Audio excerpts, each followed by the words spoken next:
Good morning, Matt. Glad to have you here with us. I'm here with Matt Gass, our missionary, formerly of Tanzania. We'll get into that. But let's just get started with Matt. Why don't you tell us just kind of some basic information: who you are, where you are, what you do, that kind of thing. Sure. Well, it's good to see you again. Good to see you again, Pastor Ben. Yeah, my name is Matt Gass. My family and I, we serve the Lord in Tanzania, East Africa, and we've been there as missionaries, working in a church planning and pastoral training ministry since the year 2012. So we're located in the northern side of the country. And so we've been working with a group of churches that have been planted by us or by our teammates since the year 2000. There's currently 7 churches established and 3 more baby churches being planted, not yet established as churches, and a bunch of other ministries on the side. But we're not in Tanzania right now. When we hit the end of March, the virus was just starting to come into the country of Tanzania. And then we realized that containment was not an option. And so if we were going to have access to healthcare for my wife, who is now 7 months pregnant, we were going to have to be out of the country of Tanzania. So we weren't confident with the healthcare that would be available to us within the country. We normally plan to go up to Kenya, Nairobi, specifically for the birth of our children. So 2 of our girls were born in Nairobi, Kenya. It's been a wonderful experience. We were planning on doing this again for our 4th child, but the borders had already been closed by the 3rd week or so of March. And so if it wasn't likely that we would be able to go up to Nairobi, and we weren't confident with what we could have access to in Tanzania, we decided that the best place for us to be was in the States. And so we took a flight back at the end of March and have been here since then. I'm staying in my parents' home. We are as a family. And so I'm staying, this is Bettendorf, Iowa, just down the river from you guys. And we've been here since March and doing well. And the ministry in Tanzania is plugging along, slowing now to a halt. But we left our teammate and coworkers there in Tanzania with the churches. I'm trying to keep in touch with them. And what's your outlook on your return to Tanzania? We don't know. We don't know. We know that we're going to be here at least until the birth of the baby. The baby is due in early July. So the plan is right now that we would be here through the birth of the baby. We get a passport for the baby and then reevaluate the situation. Then I'm anticipating that the way things are working in all the countries, if the pattern holds for Tanzania and East Africa, they're going to be hitting the worst of it much later than the U.S. Mm. So that means that the borders are not going to be open in Tanzania as soon as they're open and travel resumes here in the States and to maybe other countries in Europe. So that means that by the time we're coming into July, Tanzania may not be ready for us to head back. And even if we were to go back, I'm not sure that ministry would be able to be done as we would expect it. It may just be worthwhile for us to stay here to take care of the infant and to press forward. But that's yet a few months away. Right. Well, I had in my mind that it was more settled than that you would not be able to go back. So I'm glad it's not definitely. Yeah. Well, we our intention, of course, is to go back. Our desire is to go back and to go back as soon as we can, because you're alluding to something else going on, and the issues kind of get jarbled in my mind as well. So come when we hit came into the new year 2020. We were anticipating that the issue of permits was going to be a problem for us, and so when we came into January, we realized from conversations with other missionary friends that that limitation on permits was not going to be something that we can receive an exception for. So there's a 5-year limit on permits, work permits specifically. And we were hoping that we would be able to receive an exception or an extension. But when colleagues found out by conversation with the Labor Department in Tanzania that they wouldn't really be able to be granted an exemption from that 5-year limit, we assumed that that would be applicable to us. And so beginning in January, we started to really seriously readjust all of our expectations. So that means that our 5-year limit for us, for the Gass family, would come up at the latest in June of 2022, but could actually come up earlier depending on whether or not the country renews our work permit for that 5th and final year. Yeah. So right now we have teammates that are applying for their 5th and final year ahead of us, and they have not yet received that renewal. The government has not been consistent nor open about why and when it's going to grant its renewals. So it's very much up in the air. Of course, the pandemic is slowing everything that the government is doing way down. So we've got friends that are coming up on their expiration of their permit without any certainty about whether or not they're going to be able to stay there for another year beyond. Wow. So that means for us, our departure could be anywhere, or the expiration of our permits and permissible time that we would be able to stay in Tanzania could come up any time between May of 2021 and June of 2022.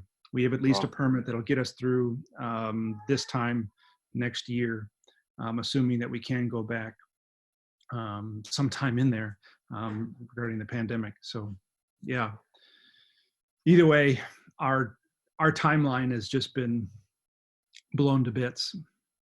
Yeah, I should say, boy, for you more than most.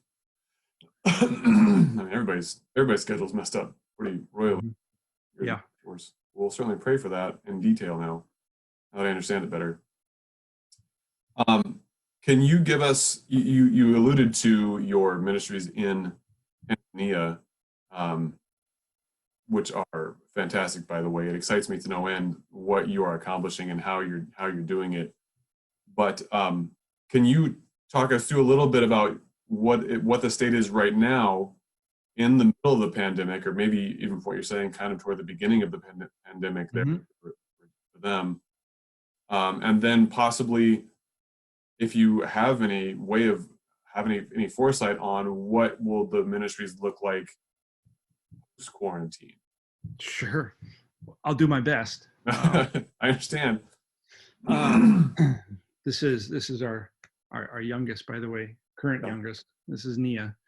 And Nia. Yeah. You say hi?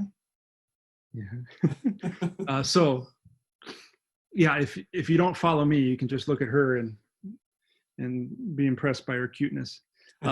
So the status of the ministry, there's church planning work, there's Bible Institute work for pastoral training. Do you want to go see Mom?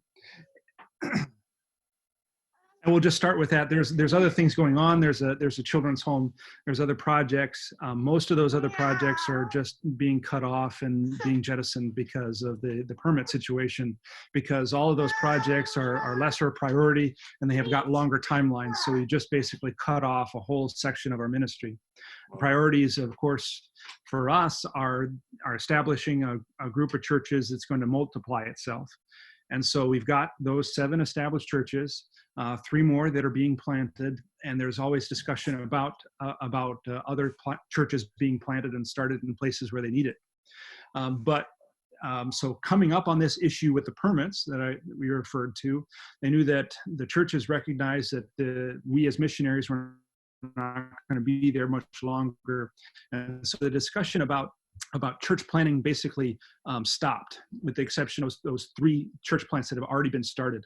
Hmm. So they're not talking about new church plants for the time being. That instead of that, what they're focusing on is strengthening the existing churches, establishing those 3 church plants that are baby church plants, and then organizing the churches and church plants into a church fellowship. And that's an important issue for us in Tanzania, because the government would require the churches. An individual church can't own land. There's a whole bunch of issues. So it's a legal requirement that the government needs to see a denomination or an organization of churches organized and fulfill certain requirements. So as missionaries leave, the mission is no longer going to be there. And so that means that the indigenous churches, the national churches, the Tanzanian churches here in this case, will need to be organized and satisfy all the requirements of the government.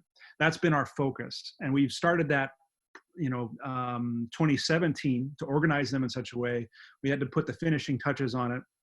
And so in the last few months here, since we moved back, the churches have approved an adjusted constitution, a revised constitution for their fellowship.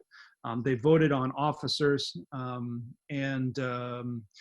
they were going to start meeting, but the pandemic has just made all the meetings are no longer going to happen. So Sure. they can't meet on Zoom. Phone meetings are difficult as they are. So then they just got to the point where they approved the Constitution. They agreed to reorganize to satisfy these requirements, and they voted on officers, and all that's excellent. So that's the church fellowship piece.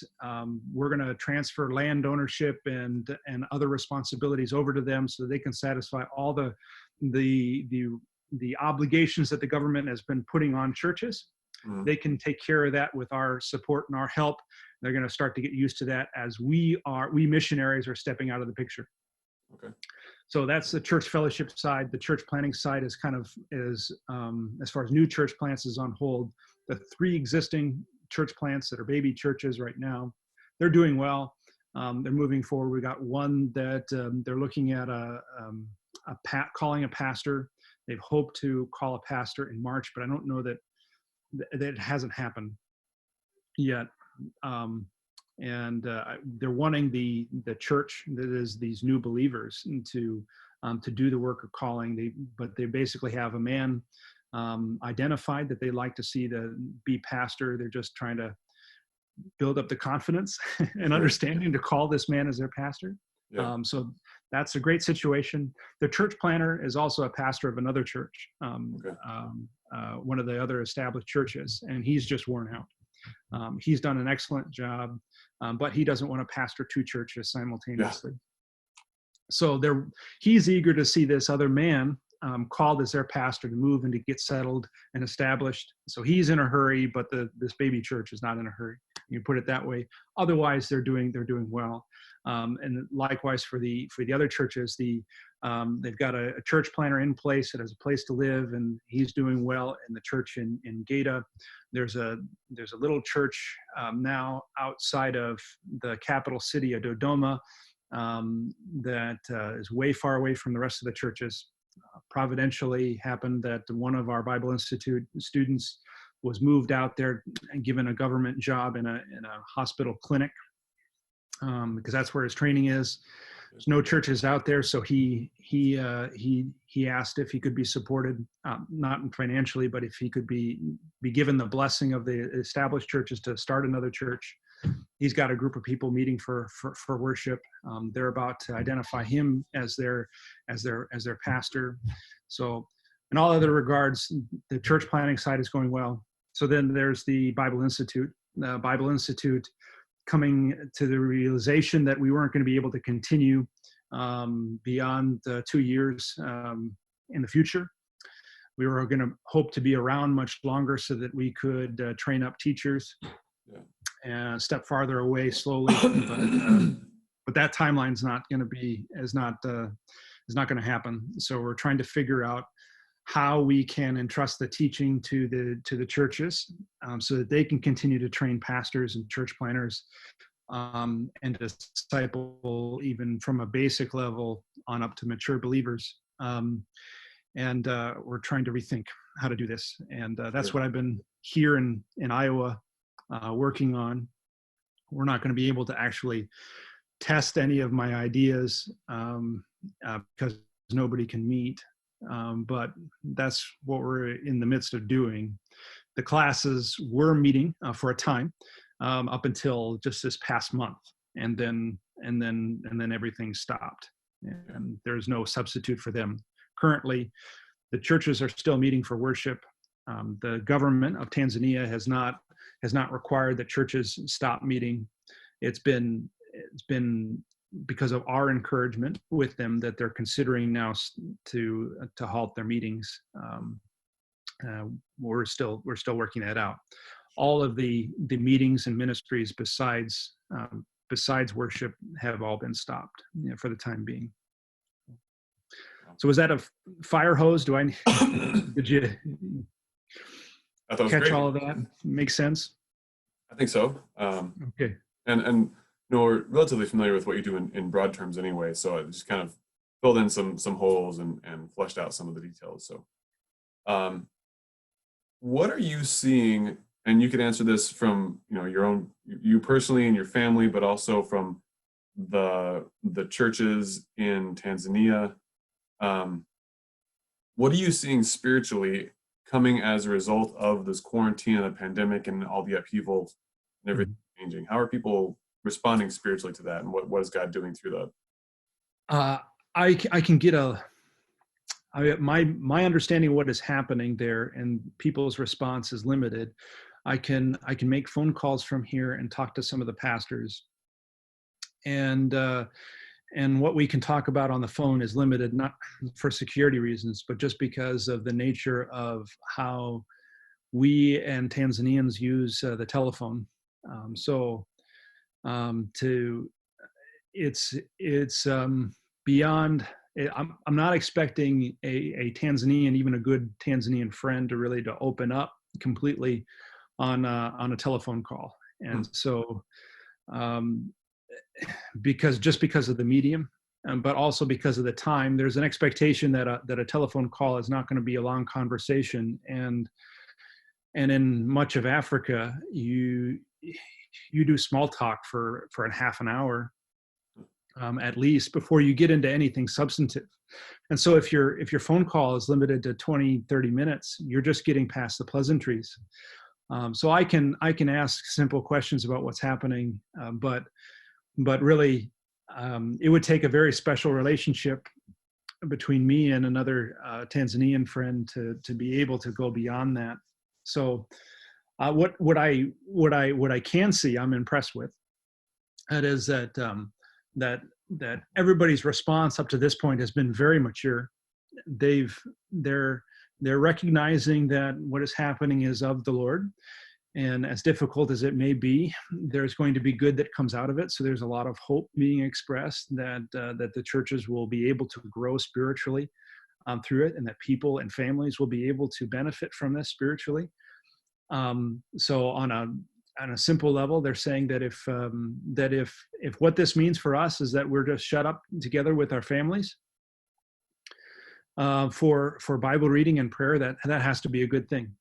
And of course, I'm speaking with the most mature people. I'm speaking with the pastors in the churches. I don't know what others are saying and how they're responding. I know that there are problems. I know that there are difficulties, and I know that there's people that are, say, on the fringes spiritually, that are going to drift away for lack of contact.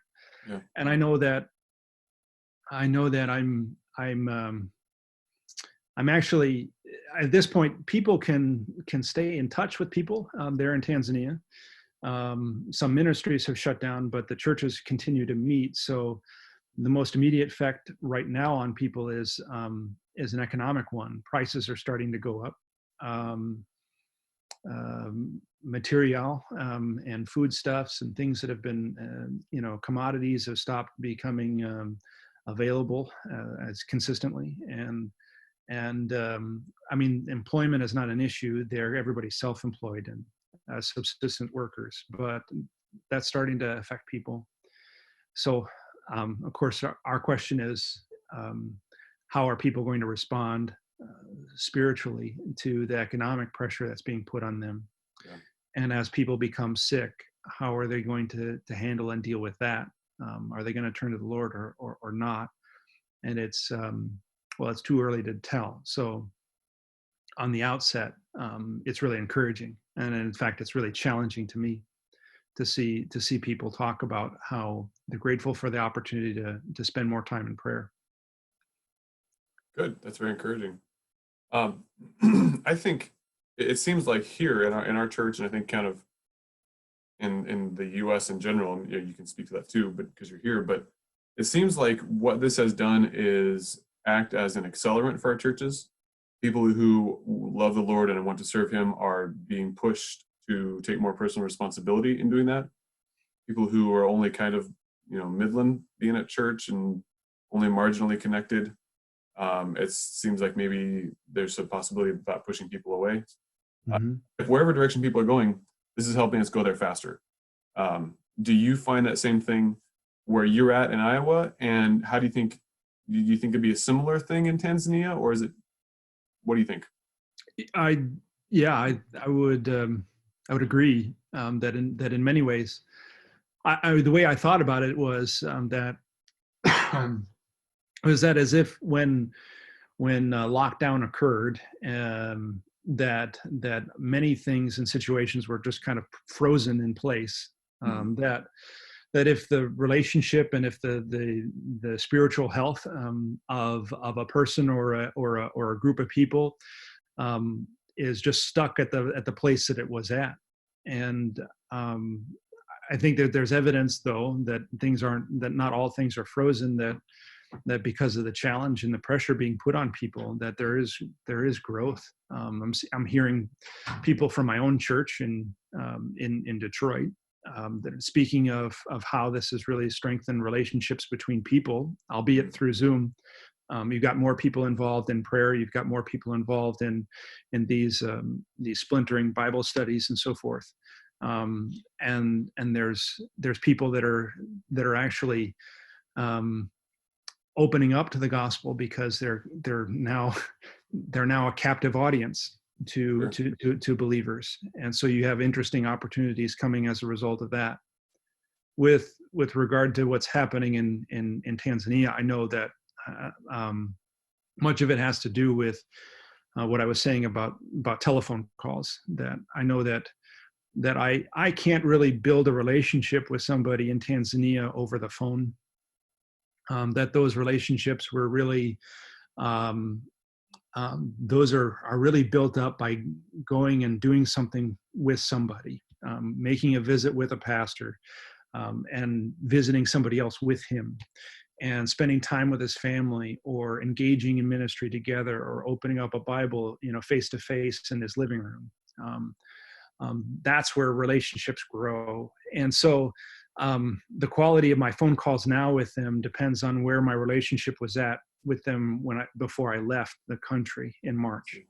So I can call and I can greet people that I didn't have a great friendship with, but I can't make the phone call be deeper or more significant, in spite of my desire to make it so. Now that I'm here, it's stuck where it's at, and I can't really tell much more than that. I know my teammate is having many productive conversations with people as they're being challenged by the situation going on, as fears are arising, and as they're wondering what God is doing, and there's opportunities there.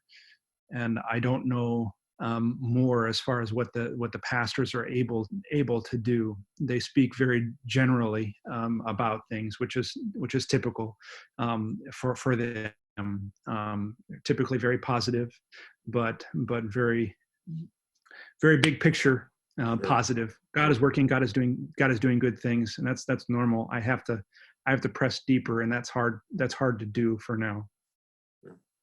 That's got to be frustrating, a bit of a struggle for you. I mean, you're pardon me, you're very limited in how much you can shepherd, and that's Yeah. who you are. Yeah, in many ways, I feel like I'm twiddling my thumbs. Sure. It's been uh, just more recently, since this is just in the past week and a half, as the virus is spreading more openly in Tanzania just now. They've decided that they're going to cut off all the Bible Institute meetings. That means that for me, the schedule that I was on to write and produce material to be taught has all just been thrown out the window. And I don't know long term whether or not the classes that I plan to write are even going to have any opportunity to be taught, or whether they should be taught and in what form they should be taught. I don't have a whole lot of incentive to continue working if I don't know how it's going to be used, and if it's going to be useful, and if it's going to happen. And so I'm limited to what I can do with my phone and with my keyboard, from here. This is not true, though. I mean, of course, prayer is extremely significant, and I believe that. I know that to be the case, and so I'm. Of course, what we're doing here, I don't regret coming here. It was the right decision. I don't regret leaving Tanzania for the time. Even if I was in Tanzania for right now, we really couldn't do anything there anyway. We couldn't engage people with video calls. I couldn't visit them. Our ministry would be much like what it is from here. It wouldn't be much different. So I don't regret that. I know that if we have to rely upon what our ministry by prayer, then this is of the Lord, and this is what He wants for this time. So I'm no doubt about it, as difficult as it may be. So I say twiddling my thumbs, but it's not. Right. It's not. I understand, though. I understand. Especially when you go from being full speed ahead, busy with, like you said, half a dozen or more, probably more ministries that have your hands in, to almost none of those now, and certainly not any at the scope that they were. I feel very at the bottom, dropped out almost. Yeah, couldn't look much different, or yes, more different than it is. Very stark contrast. How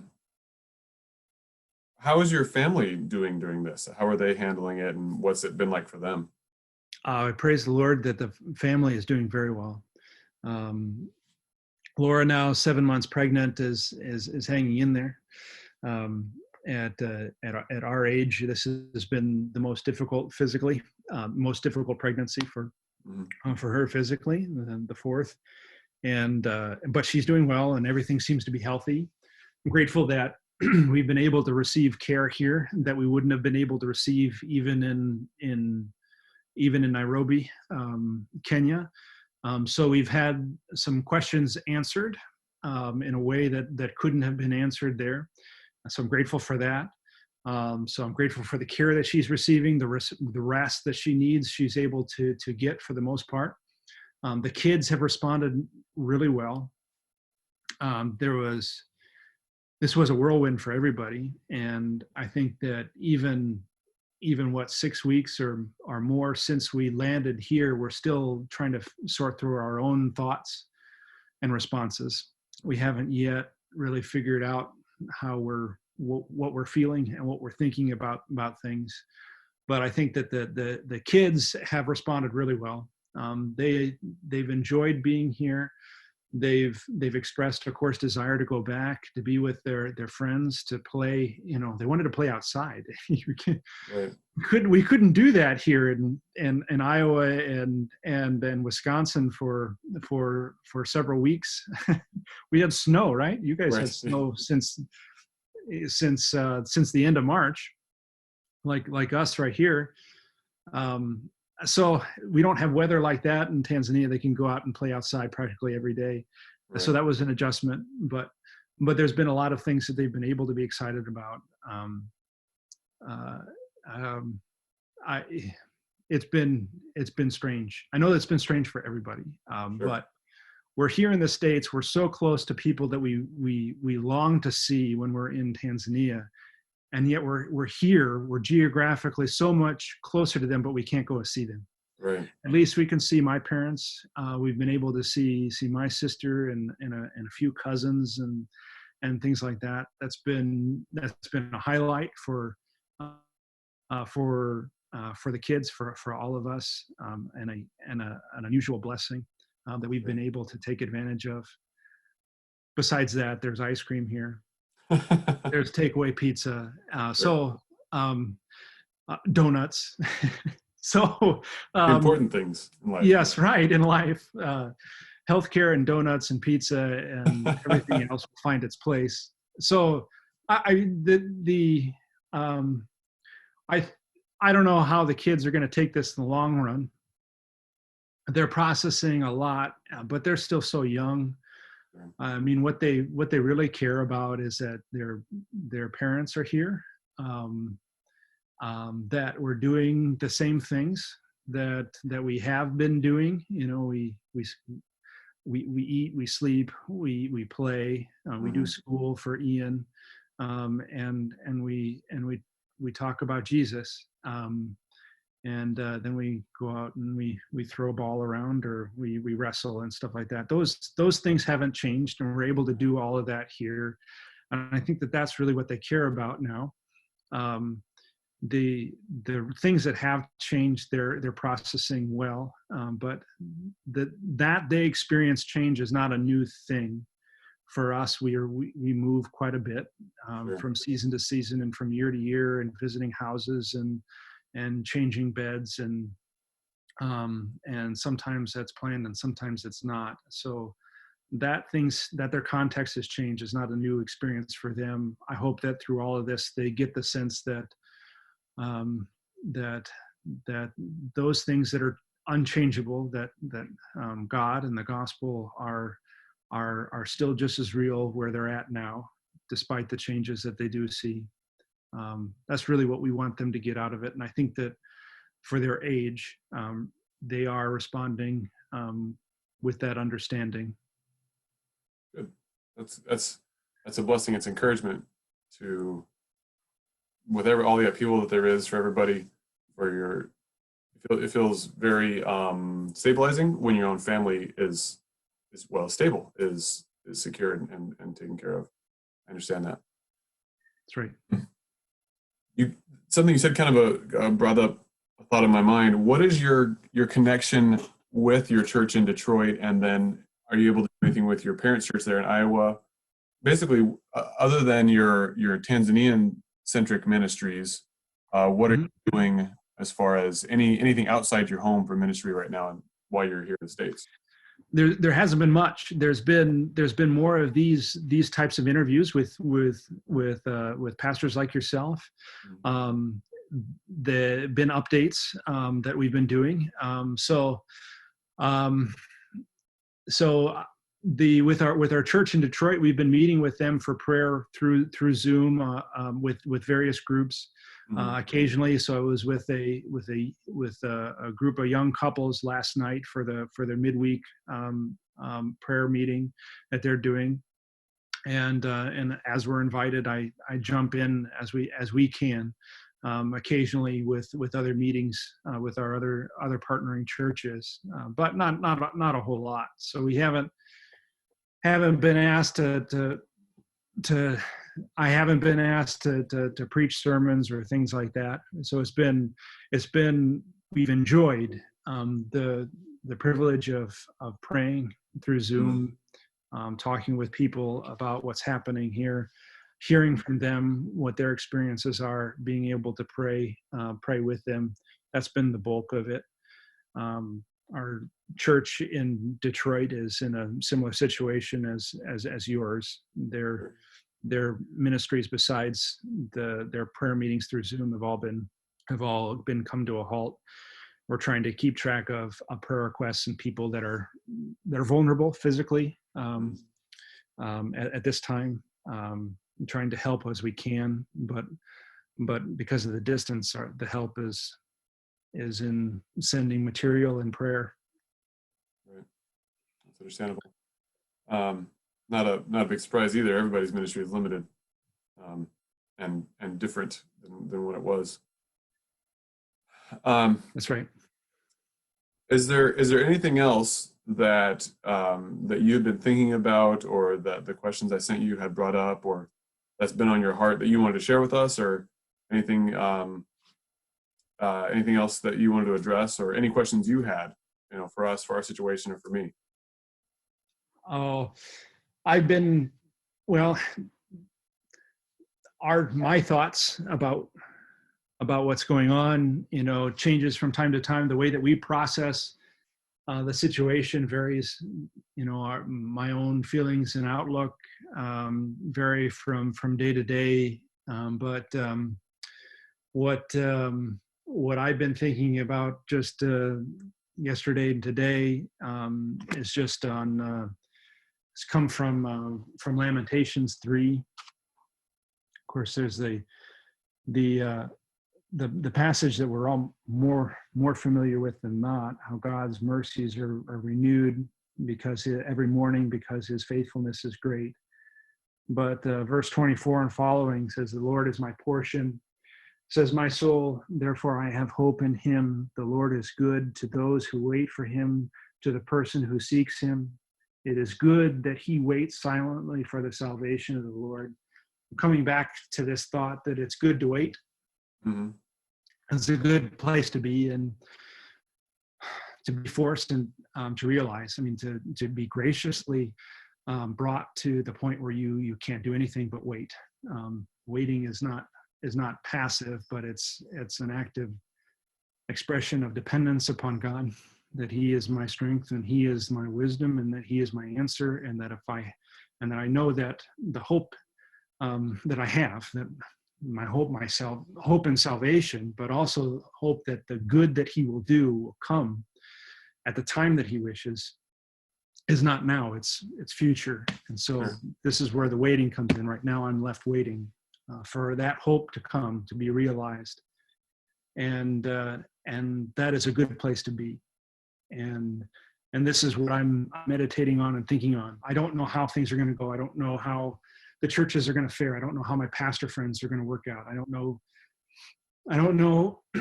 about the physical condition of some of the people that I know that are sick with various illnesses. But I do know that in the end, I'm going to be with the Lord. And it's good to wait here for that. Right. It's good to take time to trust in that and actively express that to God. That's what I've been thinking about. Excellent.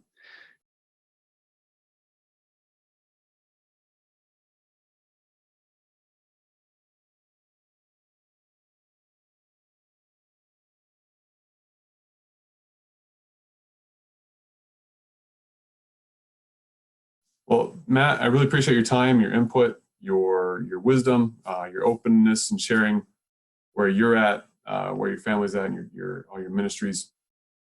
We pray for you regularly, and we hopefully maybe we'll be able to see you sometime while you're in the States. And if not, we very understand. But you're always welcome.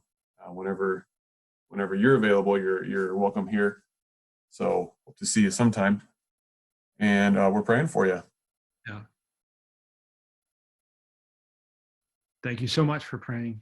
We are genuinely encouraged by hearing that you're praying, by knowing that you're praying. We know that God was working through that. And my whole point here with Lamentations 3 is it's a good place to be, Yep. To be praying for one another. So I know I know we're all looking forward to seeing one another, not through a screen. Yes. I hope that it's true for you all in Holman as it is for us, that first meeting when we're able to gather together as a church is going to be really sweet. And that desire to do so, to see one another face to face and worship our Lord, is a good desire, and it makes it sweeter, I trust. I just to share with you, that's something that we desire all the time, and I think your fellow missionaries can appreciate. Maybe some more than others. The others that you work with is that there's a